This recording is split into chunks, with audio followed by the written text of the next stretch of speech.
Welcome to దిశ. ఇప్పుడు మనం tank bund దగ్గర ఉన్నాము. ఇక్కడ అయితే వినాయక నిమజ్జనాలు జరుగుతున్నాయి.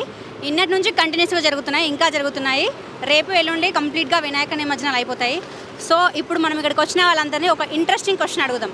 అదేంటో చూద్దాం రండి. ఇప్పుడు ఇదంతా నిమజ్జనం చేస్తున్నారు కదా, అసలు నిమజ్జనం ఎందుకు చేస్తారు? అది మాత్రం మాకు తెలియదు అక్క. అసలు నిమజ్జనం ఎందుకు చేస్తారు? వినాయకుడు నిమజ్జనం ఎందుకు చేస్తారు? నాకు తెలియదు. తెలియదు, నాకు నేనేం చదువుకోలేదు, నాకు తెలియదు. అందుకే వినాయకుడిని ఎందుకు నిమజ్జనం చేస్తారు? ఎందుకు నిమజ్జనం చేస్తారంటే అంతగా తెలియదండి మాకు. మీరు చెప్పగలరా? నిమజ్జనం అంటే కంటిన్యూస్గా పూజలు కంటిన్యూస్ చేయలేరు కదండి. Thank you. ఎందుకు నిమజ్జనం చేస్తారు చెప్పండి. వాళ్ళ అమ్మగారికి కొనికి ఓకే, గంగమ్మ దగ్గరికి. అమ్మ పార్వతి కదా. అవును, గంగాదేవి అమ్మనే కదా.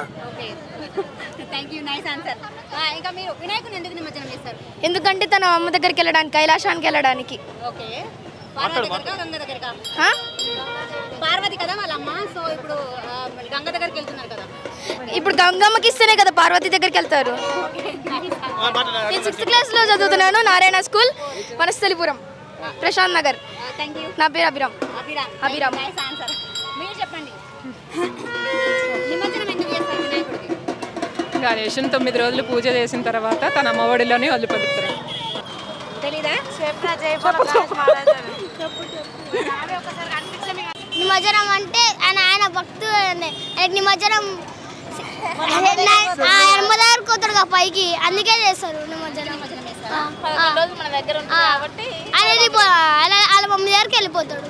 మరి కొంతమంది 3 days కి 5 days కూడా చేస్తారు కదా. తొందర పంపించేస్తారు. 11 రోజులు పెట్టినాం కదా, పూజ చేయడానికి వేస్తారు. లాస్ట్ డే చేస్తారు కదా. లాస్ట్ 3 రోజులు 5 రోజులు కూడా వేస్తారు కదా, మరి అదేంటి? అది ఉట్టిగా ఇంట్లో పెట్టుకుంటామని వేసేస్తాం. ఎందుకు నిమజ్జనం అంటే ఎక్కువ రోజులు పెట్టుకోరాదు కదా. దేవుడైనా మనకు అంటే ఏమంటారు, అది అప్పటి వరకే గుళ్ళో ఉన్న వరకే ఒక అందము. బయట ఎక్కువ రోజులు పెట్టుకుంటే మనకే ఇబ్బంది అవుతాయి కదా, ట్రాఫిక్ అవన్నీ సమస్యలు ఉంటాయి. వాళ్ళ మమ్మీ దగ్గరికి పంపివ్వడానికి, వాళ్ళ పేరెంట్స్ దగ్గరికి పంపివ్వడానికి.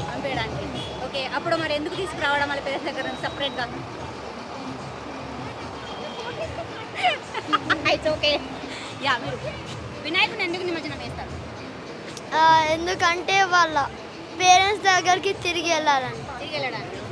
పేరెంట్స్ దగ్గర తీసుకొస్తాం మనం కదా. అయితే ఎందుకు తీసుకురావడం అలాంటి అప్పుడు సపరేట్గా? పూజ చేయడానికి. వాళ్ళ పేరెంట్స్ అందరినీ కూడా తీసుకురావచ్చు కదా, ఎందుకు ఒక వినాయకుడిని తీసుకొస్తారు? ఎందుకంటే అతని బర్త్డే. Nice, thank you. వినాయకులు అంటే ఇక మన సంప్రదాయం సంస్కృతి ఎట్లా ఉంటుంది, మనం దేవుడిని కూర్చోబెట్టినామంటే మా సంస్కృతి స్టార్ట్ అయినట్టు. అది 11 రోజు ఎన్ని రోజు ఉంటుంది, అన్ని రోజులు ఏంటంటే మనం సంస్కృతం అంటే మన బ్యాక్ సైడ్ మనం ఎట్లా పెరిగినాము, ఎట్లా పెట్టినాం, మన బాధ్యత ఏంది, మనం ఎట్లా జీవితంలో అదన్నీ అంటే మనం పెట్టుకొని మనం లైఫ్లో మంచిగా ఉండాలి, మంచిగా మనం బుద్ధి రావాలంటే అవన్నీ చేసుకోవాలి. అవన్నీ ఎక్స్పీరియన్స్ ఉంటేనే మాత్రం ఇది ఏంటంటే ఒక సాంస్కృతిక కార్యక్రమం అంతే. దేవుడిని కూర్చోబెట్టినామా తీసినామా అంటే మా లైఫ్లో కూడా కష్టంలో వస్తున్నాయి, పోతున్నాయి, వస్తూనే ఉంటాయి.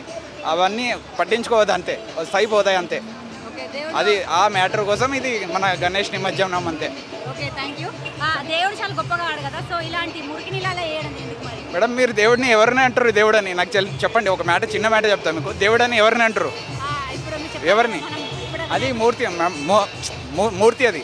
మనం మా దృష్టి దాంట్లో పెడితేనే అది దేవుడు అవుతాడు. ఓకేనా? అప్పటిదాకా అది దేవుడు కాదు. మనం ఒక్కసారి దేవుడు అని నమ్మినాం అనుకోండి, అది మనం మంచి చేయవచ్చు, అదే మమ్మల్ని మంచి చేయవచ్చు. అది మ్యాటర్.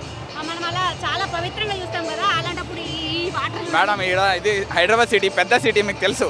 చిన్న మా ఊర్లు అంటే బావి ఉంటాయి, కెరవి ఉంటాయి, చిన్నవి ఏమైనా ఉంటాయి.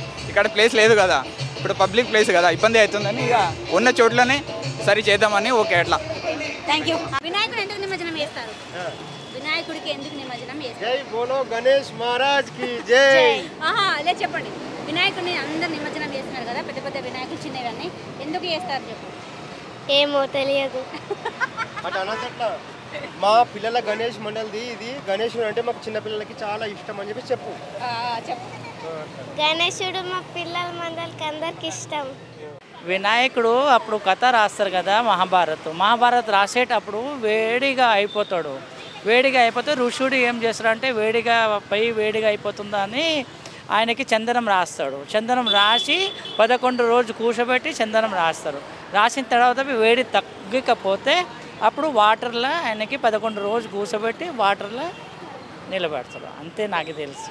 మొన్న అంటే తరతరాలుగా వస్తున్న సాంప్రదాయం కాబట్టి చేస్తారు. అంటే వినాయక నిమజ్జనం అనేది it symbolises cycle of life. ఇప్పుడు వినాయకుడు మన దగ్గరకు వచ్చి నిమజ్జనం అంటే ఏది శాశ్వతంగా ఉండదని చెప్పి నిమజ్జనం చేసేస్తారు. So it's beginning of new and అలా మళ్ళీ నెక్స్ట్ ఇయర్ తీసుకొస్తాం కదా.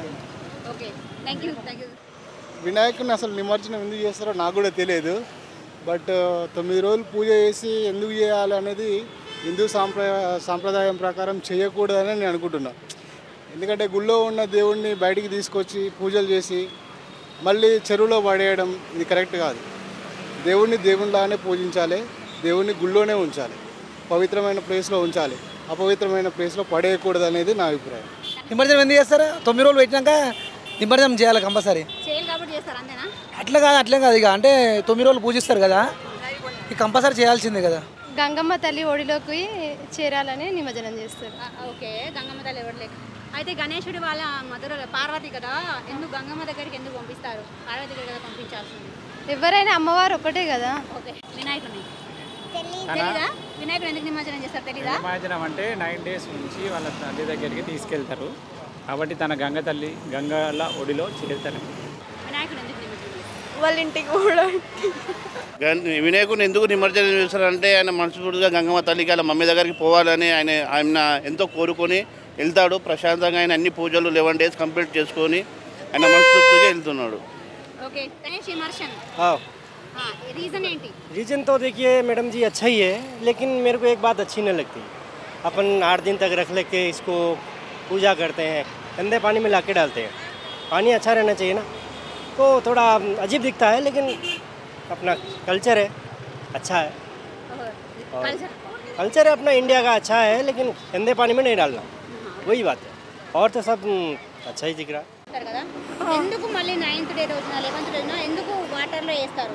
అంటే వాళ్ళ తల్లిదండ్రుల దగ్గర నుంచి వస్తాడు కదా 9 days మన కోసం వచ్చి, మళ్ళీ వాళ్ళ తల్లి దగ్గర వెళ్ళిపోతాడు కదా, అందుకు. ఓకే, వస్తాడు కాబట్టి ఇంకా మళ్ళీ వాళ్ళ పేరెంట్స్ దగ్గరికి వెళ్ళాలి కాబట్టి చేస్తారు. Okay, thank you. నువ్వు చెప్తావా? చెప్పు. వినాయకుడు వాళ్ళ తల్లిని వదిలేసి వస్తారు 9 days, అందుకే మనం నిమజ్జనం వేస్తారు. వాళ్ళ తల్లి వచ్చి మళ్ళీ ఇప్పుడు ఆమెని ప్రాణం ఇచ్చి తీసుకెళ్తాడు. 9 days పూజ చేసి వాళ్ళ మమ్మీ ఏమో చెప్తుంది చంద్రుని చూడొద్దు సంథింగ్ అనేసి. సో అప్పుడు ఆ 9 days పూజ చేసి మనం వినాయకుడిని హ్యాపీగా నిమజ్జనం చేస్తాము. అదే అసలు ఎందుకు నిమజ్జనం చేయాలి అని అడుగుతున్నాను నేను. అంటే ఓన్లీ వినాయకుడు 9 days మాత్రమే మన దగ్గర ఉండాలి, మిగతా డేస్ వాళ్ళ మమ్మీ దగ్గరికి పంపించాలి అనేసి. అంతే, I know that only. Thank you. ఎందుకంటే మనం ఏమైనా కోరికలు కోరుకుంటాం కదా, అవి తీర్చడానికి నిమజ్జనం చేస్తాం. ఇప్పుడు మదర్ పార్వతి కదా, ఇక్కడ నిమజ్జనం చేస్తేనే అక్కడికి వెళ్ళేది. ऋषि दिव्यासा ने जब महाभारत लिखाई थी गणेश जी को, तो उनका जब महाभारत लिखना ख़त्म हो गया था तो उनका बॉडी पूरा गर्म होके तप रहा था, इसलिए ऋषि दिव्यासा ने निमज्जनम उनको किया था, विसर्जन उनको. వినాయక నిమజ్జనం చేసినామంటే మళ్ళీ త్వరగా రావాలని, మళ్ళీ నెక్స్ట్ ఇయర్ తొందరగా వస్తారు నిమజ్జనం చేస్తే. Okay, yes. అంటే ఇప్పుడు ఎంత తొందరగా చేసినా సరే అదే టైంకి వస్తారు. లేదు, త్వరగా అంటే వీరు ఎక్స్పెక్టింగ్ అట్లా చెప్పుకోవడం అనమాట. నిమజ్జనం చేస్తే త్వరగా మళ్ళీ వచ్చేస్తారని ముందుగానే చెప్పేస్తాం. బోలో గణేష్ మహారాజ్ కి. చెప్పు జేజమ్మ ఏమన్నా జేజమ్మ లాలలో ఎట్లా పట్టే. సో అందరూ ఒక ఆచారంలాగా పాటిస్తున్నారు మన హిందూ సాంప్రదాయ ప్రకారం. సో దాన్ని కంటిన్యూ చేస్తూ ఉన్నాము. అన్ని విఘ్నాలు తొలగి మంచి జరగాలని చెప్పి అందరికీ. సో దానికి మనకి వినాయక చవితి అన్ని విధాలుగా ఉపయోగపడుతుంది, అందరూ మంచిగా ఉండాలి అని. శివుడు చెప్పినందుకు అప్పటి నుంచి చేస్తున్నాం. శివుడు చెప్పినందుకు చేస్తారు. We are not from here, we are from Karnataka. Then what? Okay. Do you know English or Yeah, Hindi? yeah. English? Okay. What is the reason of Ganesh immersion? So why do you think so? I had heard about the story that when they are going to make the idols of the Ganesha, they used to take the mud from the lakes during the time when water will be less. And now the dams or the lakes will be filled at this time after the rainfall. So now after immersing the Ganesha idol at the border, it will make a wall-like structure. I feel that's the reason. Nice answer.